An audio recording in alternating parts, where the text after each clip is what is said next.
धम्मो मंगल मुक्तिठम अहिंसा संयमोतो देवा वीतम नमम संति जस दम्मे सया मणो। समस्त धर्म प्रेमी बंधुओं, माताओं, बहनों, सामूहिक स्वाध्याय का 4 मास चातुर्मास के रूप में आज प्रारंभ हो रहा है।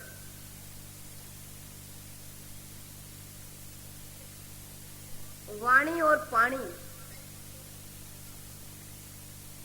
जीवन में दोनों की भरपूर जरूरत होती है।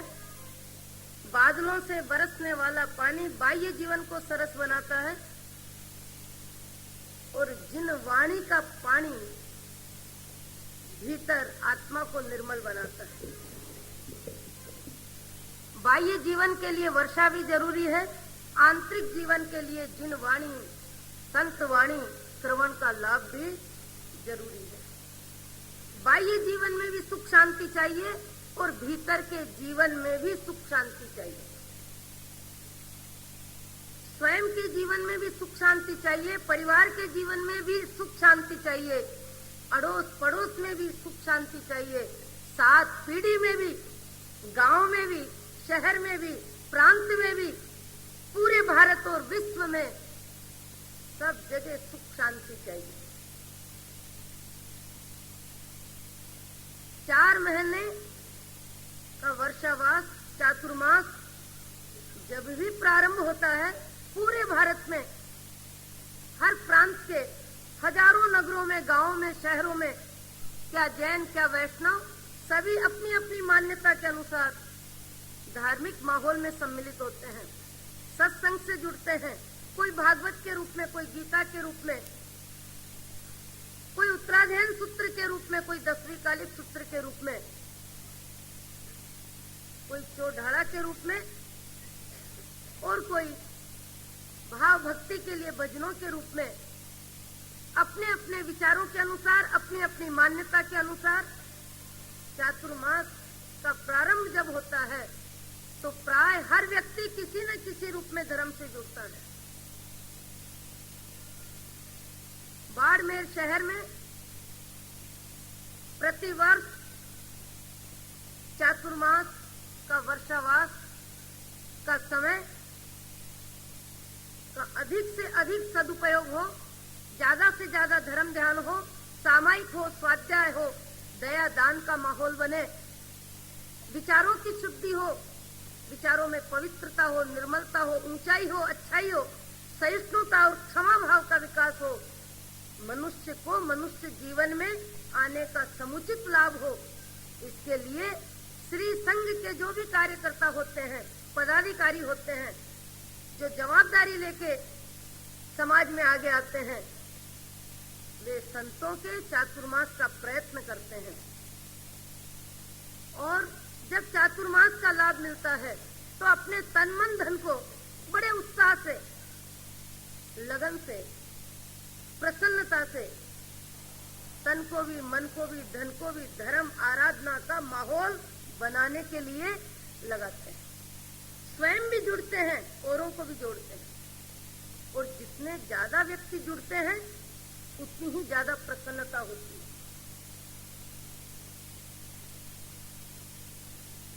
चातुर्मास में मनुष्य को सत्संग के माध्यम से, स्वाध्याय के माध्यम से अपने अंतर के जीवन का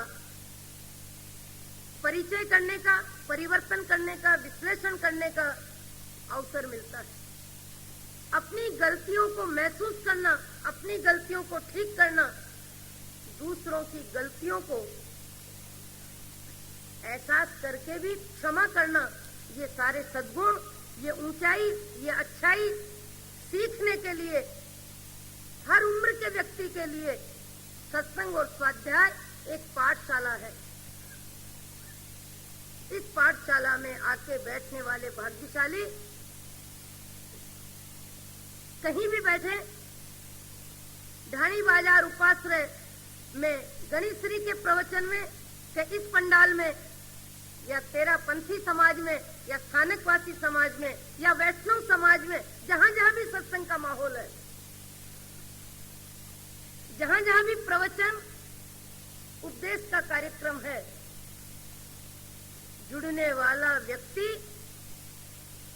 समय पर वही आ सकेगा, जुड़ सकेगा जिसको रात्रि में सोते समय मन में उमंग होगी, उल्लास होगा, मुझे समय पे उठना है, सवेरे जल्दी उठना है, अपनी शारीरिक क्रियाओं को जल्दी फुर्ती के साथ निपटाना है, परिवार को सहयोग देना है, सहयोग लेना नहीं है।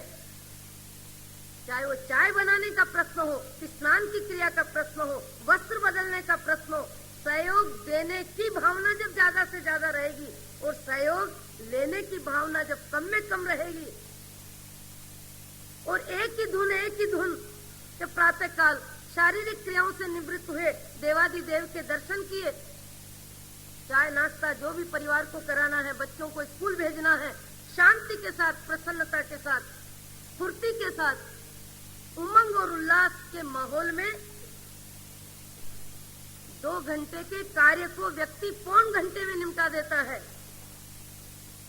और 8:15 बजे नहीं, जो जहां है वहां से रवाना होगा, नवकार मंत्र का, अरिहंत का स्मरण, राम श्री कृष्ण का स्मरण, जो जिसका उपासक है उसका स्मरण करते हुए, 3 हाथ धरती को देखते हुए, इधर उधर किसी का टल्ला न लगे, किसी गाय बैल बकरी को इजा न पहुंचे, उनकी वजह से अपने को तकलीफ न हो, सावधानी पूर्वक सावचेत के साथ जब आप अपने घर से 8:15 बजे निकलेंगे तो प्रार्थना की पहली पंक्ति में सम्मिलित हो जाएंगे। प्रार्थना कोई सामान्य चीज नहीं है, प्रार्थना का अपना महत्व है, प्रार्थना एक जीवन की खुराक है, प्रार्थना में मानसिक माहौल बनता है, प्रार्थना में मन शांत होता है, चंचलता समाप्त होती है और गीत वाणी श्रवण करने के लिए मन की भाव भूमिका बन जाती है। समय पर काम करना हर व्यक्ति को नहीं आता। जो सत्संग की कीमत समझेगा, महत्व समझेगा और जिसके परिवार के सदस्य भी एक दूसरे को सहयोग देंगे। चलते चलते चलते ढाणी बाजार से आए कि दूसरे बाजार से आए, बाड़मेर जैसे शहर में 15 मिनट 20 मिनट से अधिक समय किसी को अपने घर से चल के यहाँ तक आने में अधिक समय नहीं लगेगा। नियमित व्यायाम हो जाएगा, कईयों के पांव का दर्द कम हो जाएगा। नियमित चलने से शरीर की कसरत अपने आप हो जाएगी। जहाँ लगन है, जहाँ मन है, वहाँ कोई दूरी नहीं होती है। और मन के बिना तो मंदिर के पड़ोस में रहने वाले कई भाग्यशाली ऐसे होंगे जो अपने पांव से बाड़मेर की परिक्रमा लगा दे, एक बाजार में 3 बार घूम ले, ग्राहकों के दर्शन करने के लिए 8 बजे सवेरे दुकान खोल के आंखें बिछा के बैठ जाए, पर भगवान के मंदिर के भीतर जाने के लिए उनके पांव नहीं चलते, इसलिए कि मन की इजाजत नहीं होती। सवेरे 5 बजे जगने वाले तेरी मेरी बातें करने बैठ जाए, करवट बिस्तर में बदलते रहे, आधी घंटा दातुन करने के लिए उंगली को घिसते रहे, पर 108 बार नवकार मंत्र का जाप करने के लिए उनका मन उनको इजाजत नहीं देता। उनकी रुचि नहीं होती, भावना नहीं होती, लगन नहीं, परमात्मा के नाम स्मरण का महत्व नहीं। इसलिए जबान से दुनिया भर की बातें करे, राजनीति की बात करे, पड़ोसी की बात करे, परिवार की बात करे, भोजन की बात करे, निंदा करे, चुगली करे, दुनिया की रामायण करे, राजनीति की बात करे, पर 108 बार परमात्मा का नाम लेने में इस जबान को नहीं हिलाने वाले कई भाग्यशाली होंगे। अब वो किस अर्थ में भाग्यशाली है वो स्वयं सोचे।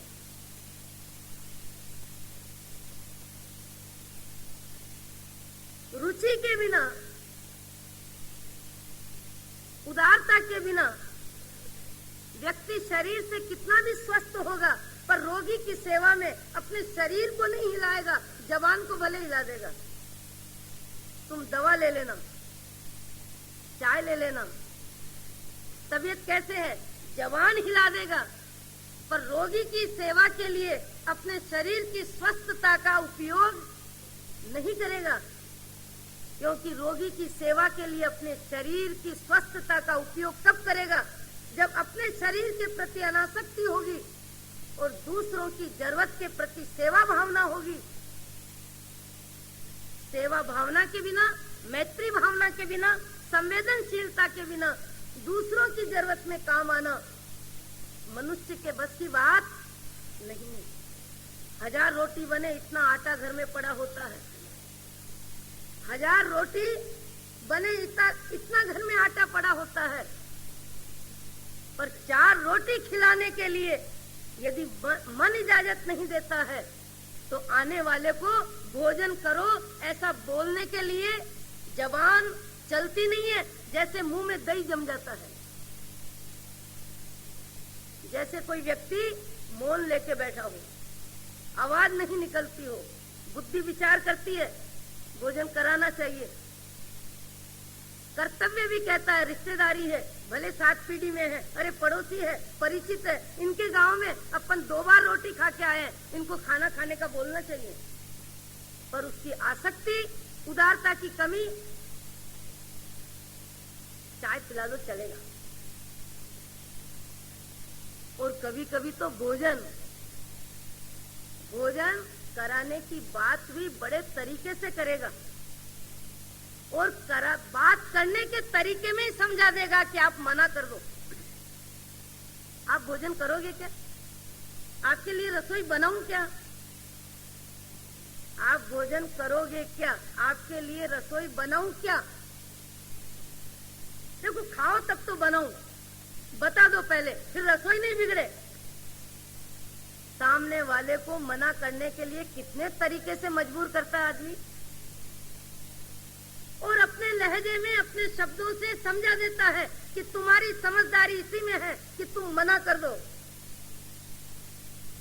और आने वाला कहता है नहीं नहीं, आप तकलीफ मत करना, हो भोजन मत बनाना, मेरे को अभी भूख नहीं है, मैं तो खा के आया हूं। कुछ भी बोलेगा बेचारा, समझदार होगा तो। बहुत से व्यक्ति शक्ति होते हुए तन मन धन की शक्ति होते हुए न भगवान के दर्शन में शक्ति का उपयोग करते हैं, न परमात्मा के नाम स्मरण में उपयोग करते हैं, और न सामायिक स्वाध्याय में शरीर की स्वस्थता का उपयोग करते हैं, और न 4 रोटी खिलाने में अपने भाग्य का लाभ लेते हैं। क्योंकि देना उन्हें सुहाता नहीं, भगवान का नाम लेना उन्हें सुहाता नहीं, ग्राहकों से हाथ मिलाने में रुचि है, पर परमात्मा को सिर झुकाना उन्हें आता नहीं। क्या करे? मनुष्य तो बन गए, पर मनुष्य बनने लायक भाव नहीं मिले। भाग्य तो बड़ा मिल गया, पर भावना बड़ी नहीं मिली।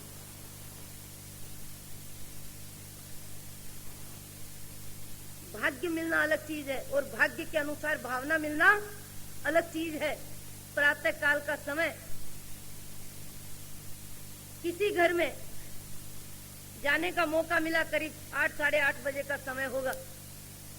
महाराज जी आइए। देखा भवन भी बहुत बड़ा, मार्बल चमक रहा है, भवन भी बड़ा है, भवन में साधन भी ज्यादा है, सब तरफ पैसा बिखरा पड़ा है, कालीन में भी, सोफा सेट में भी, फर्नीचर में भी, वस्त्रों में भी, जेवर में भी, और आगे गए तो दूध के भगोने में भी भाग्य दिखाई दे रहा है। 4-5 किलो वजन दूध होगा। पर किसी आए हुए रिश्तेदार की चाय के लिए जब बहन ने दूध डाला और वो लाल लाल पानी 4 कप बना के भेजा। तो मैं मन ही मन बोली, भगवान तुमने भाग्य भी किसका बलवान बनाया, ये धन भी किसको दिया? दिया पर किसको दिया? जो केवल चौकीदारी करना जानता है, जो केवल मुनीम बन के बैठा है, नौकर बन के बैठा है, केवल रक्षा करता है, केवल उसे जमा करता है, केवल उसका संग्रह करता है, केवल उसकी आसक्ति में, अहंकार में, बड़े आदमी होने के लिए मन को गुब्बारा बना के फिरता है। भगवान सब कुछ ज्यादा है, पर इसको मन इतना छोटा क्यों दिया? भगवान इतना दिया, किंतु इतना देने के बाद मन इतना छोटा क्यों दिया? 5 किलो दूध जिस भगोने में पड़ा है, आने वाला मध्यम वर्ग का व्यक्ति जो लाल पानी तो अपने घर में ही पीता है, अरे इस भाग्यशाली ने भी दूध की चाय नहीं पिलाई, दूध का गिलास नहीं दिया, किंतु दूसरा कोई धनवान आता तो 4 चम्मच डालता, इलायची भी डालता। और मध्यम वर्ग का व्यक्ति आया है तो आने वाला घर का पुरुष भी कहता है, चाय बना दो, चाय बना दो, जैसे भी बना दो चलेगी। वहां भाग्य गरीब है, यहाँ भाव गरीब है। आदमी देखो कैसा व्यवहार करता है, चलेगी चलेगी कैसी भी बना दो। जहाँ 4 चम्मच डालनी चाहिए वहां 2 चम्मच में काम निपटा दिया और लाल पानी पकड़ा दिया। क्यों? भाग्य तो बड़ा है पर भावना छोटी है। भगवान का नाम लेने के लिए हमारे में कितनी दरिद्रता है, सामायिक करने के लिए भावों की कितनी दरिद्रता है, दीन दुखी की सेवा करने के लिए कितनी कंजूसी है, और अपने तन मन धन को जगत की सेवा में लगाने के लिए और जगत पति के चरणों में सिर झुकाने आने वालों के लिए स्थान बनाने में हमारी भाव दरिद्रता कितनी है। बहुत से व्यक्ति बाहर से अमीर होते हैं और भीतर से भी अमीर होते हैं, बाहर से भी अमीर और भीतर से भी अमीर। बहुत से व्यक्ति बाहर से अमीर होते हैं, भीतर से गरीब होते हैं, पर बहुत से व्यक्ति भीतर से अमीर होते हैं, बाहर से गरीब होते हैं। ऐसे ऐसे व्यक्तियों को देखा है, लूखी सूखी रोटी खाने वाले, 2 दिन का जिनके घर में आटा नहीं है, उसके बाद भी आने वाले को कहते हैं, आओ भाई बैठो, ठंडा जल पियो, 2 रोटी खाओ। अरे तुम आए और कुछ नहीं, पर 2 रोटी तो तुम खा के जाओ। कल का आटा जिसके घर में नहीं, आज का भोजन जो बना है, उस भोजन में से 2 रोटी किसी को खिलाने की बात करता है। अपनी पेट की कटौती करके दूसरे की जो सेवा करता है, दरिद्रता में जो दान देता है, वो महाभाग्यशाली है। किस लिए? उसका हृदय बड़ा अमीर है। कई व्यक्तियों का हृदय भी गरीब और भाग्य भी गरीब, 4 विभाग हो गए। बाहर से भी अमीर, भावों से भी अमीर, बाहर से अमीर, भीतर से गरीब, और बाहर से भी गरीब और भीतर से भी गरीब। भगवान का नाम लेने में, सामायिक करने में, स्वाध्याय करने में, दीन दुखियों की सेवा करने में, किसी की गलती को माफ करने में हमारा नंबर किसमें आ रहा है? हम पाठशाला में बैठे हैं, आज पहला दिन है। माताओं से निवेदन है कि आप नदी किनारे हैं और व्याख्यान सुनते हैं, बहुत जरूरी है, बहुत अच्छी बात है, क्योंकि ऊपर जाने के दिन नजदीक आ रहे हैं। पर घर में जो बहू बेटियां हैं, उनको भी व्याख्यान सुनने का मौका पुरुष वर्ग को देना चाहिए, और अपने चाय नाश्ते की जवाबदारी खुद को लेनी चाहिए। या कहना चाहिए कि हम जल्दी में जल्दी 7, सवा 7 बजे, 7:30 बजे तक छुट्टी दे देंगे। बच्चों को भी स्कूल भेजने में सहयोग देके, सत्संग में आने के लिए अवसर देने के लिए सेवा करनी चाहिए।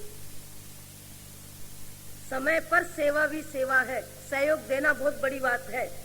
एक दूसरे की जरूरत में काम आना, एक दूसरे को सत्संग में आने के लिए अवसर देना या आड़ी देना। एक बहू कह दे कि मैं तो जल्दी जल्दी काम करके चलूं, नहीं नहीं पीछे रहो, एक तो कोई घर में चाहिए। ये क्या किया, अंतराय दी। ज्ञानावरणी कर्म का बंद हुआ। आने वाले जल्दी काम निपटा के यदि आने को तैयार है तो रोकने की जरूरत क्या। कई भाग्यशाली श्रावण मास में अपनी दुकान 9:30 बजे खोलने के भी भाव बनाए होंगे, जिससे मुनीम, कर्मचारी, भाई, बेटा, भतीजा जो भी दुकान पे है 1 घंटा सत्संग का लाभ ले।